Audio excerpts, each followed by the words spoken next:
Okay, welcome back to members of 121 Community Church in Grapevine, Texas, and our ongoing study in Cost of Discipleship by Dietrich Bonhoeffer. We're going to look at 135 to 147. Let's go to block 1 and get started. The righteousness of Christ. Righteousness.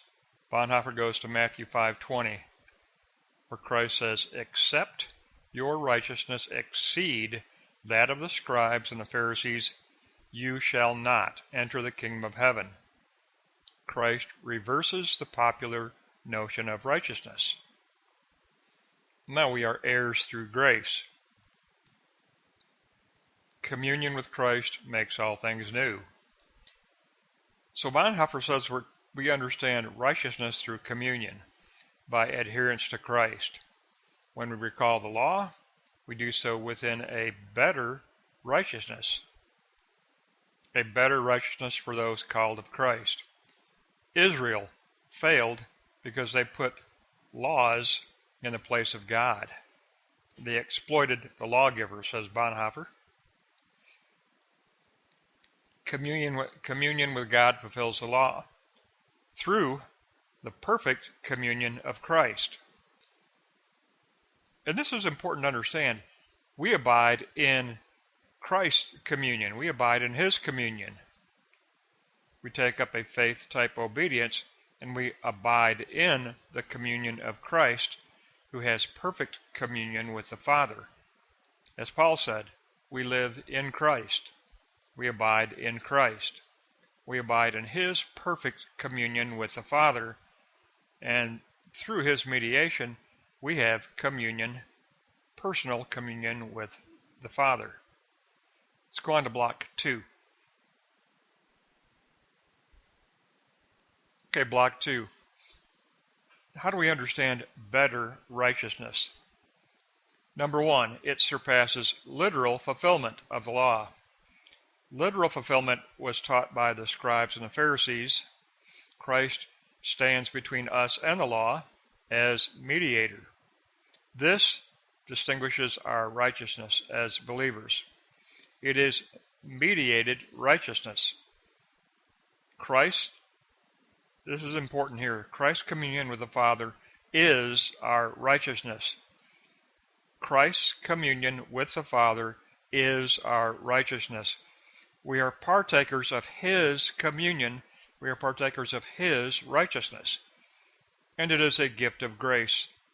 100% a gift of grace. Nothing that we can achieve. It is a gift of grace.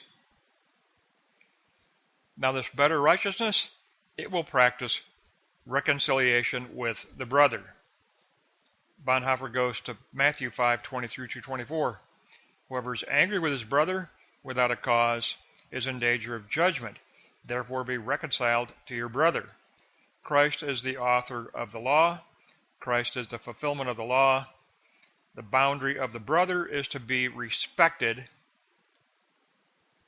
we understand from Matthew. Very important, but in block 2, it's got to be 2, A and B.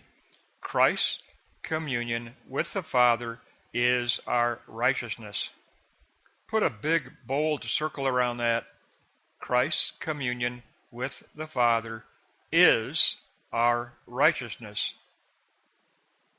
His perfect communion gifts to us communion with the Father.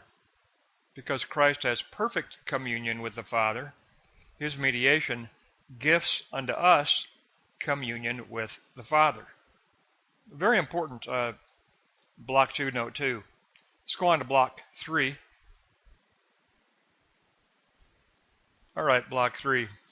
Be reconciled by the way of the cross.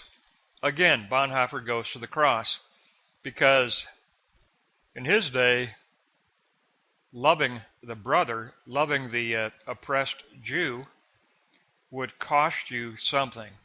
It was dangerous. Be reconciled by the way of the cross unto our brothers, by the way of the crucified, toward the least of humanity, toward the outcast of humanity, in other words, in his day, the Jewish people, because they come to us in the guise of grace itself. The oppressed Jewish people Bonhoeffer says they are presented to us, we understand them in the guise of grace itself. We are granted the Jewish people as a gift of a brother. They are a gift of a brother, a gift of a people. We must allow their day. We must allow them their day. We must allow them their right to life. This is agape. This is sacrificial love. This is the way of the cross. Period. Bonhoeffer practiced what he preached, and he said that the oppressed Jewish people were a doorway to grace. By protecting the Jewish people, the oppressed, outcast, by protecting them, by helping some escape, then we are participating in the grace of Jesus Christ. Now, for a quick recap, let's go to Block 2 because Block 2 is the pivot point in the lesson. It's very, very powerful. We're going to look at all of Block 2 as our recap. How do we understand better righteousness?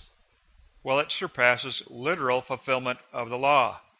The scribes and the Pharisees taught meticulous fulfillment of the law in a literal, legalistic way. Christ stands between us and the law as true mediator. This distinguishes our better righteousness because it is mediated righteousness. Christ's communion, I should say Christ's perfect communion with the Father, is our righteousness. We are partakers of his communion. We are partakers of his righteousness.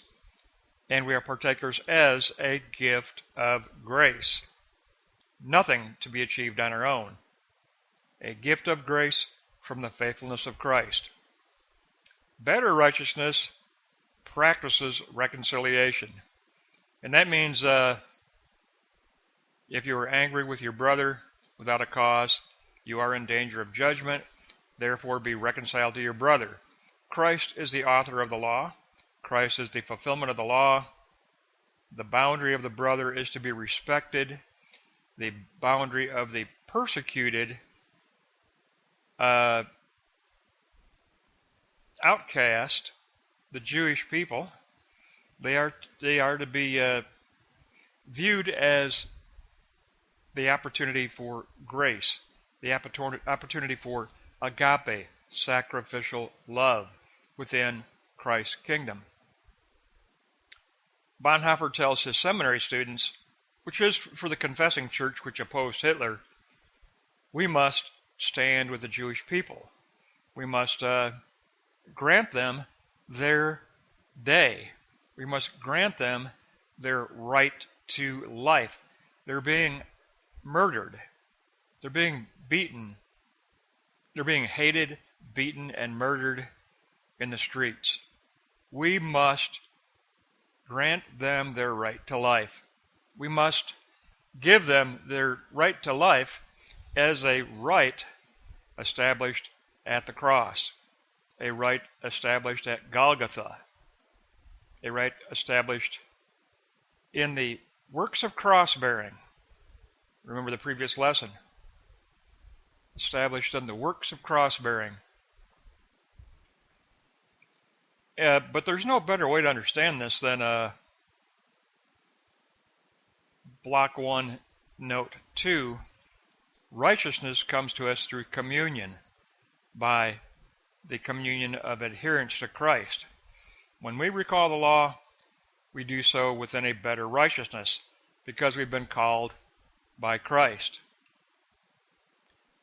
Israel put the laws in the place of God. They exploited the lawgiver.